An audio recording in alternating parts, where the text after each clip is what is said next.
Rejoice and say my way.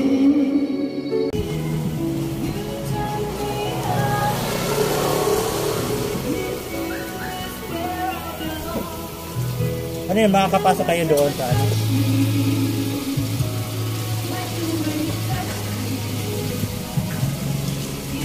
Okay na?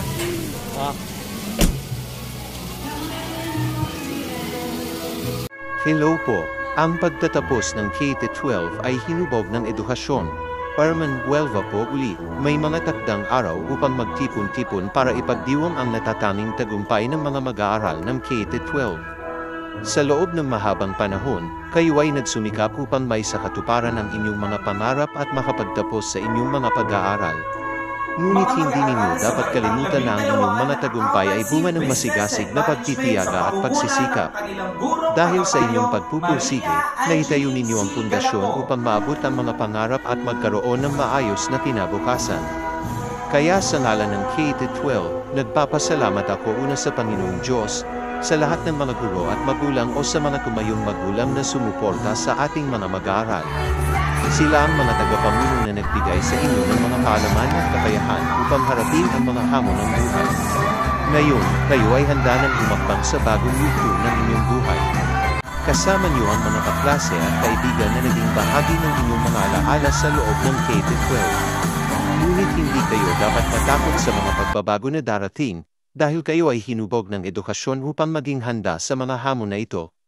Kaya sa inyong pagtatapos ng K-12, hindi lang kayo nag-aaral para sa inyong sarili, kundi para rin sa inyong mga kapamilya at sa ating bayan. Kaya't sana'y patuloy kayong magpakabuti at magpakatino, upang maipakita ninyo sa buong mundo na kayo ay tunay na mga Pilipino na handang lumaban at magtagumpay.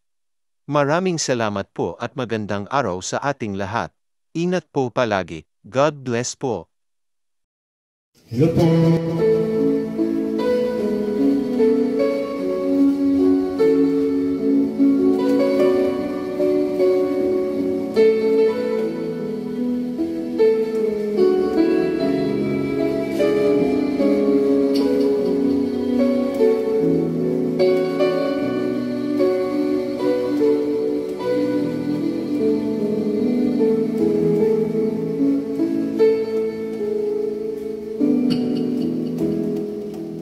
Think we'll every chance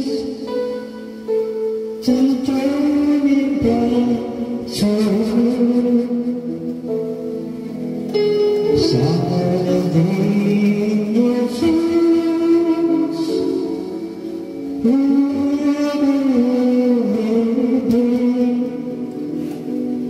at our times.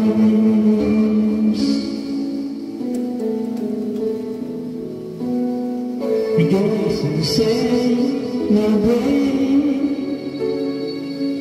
that we is so much more.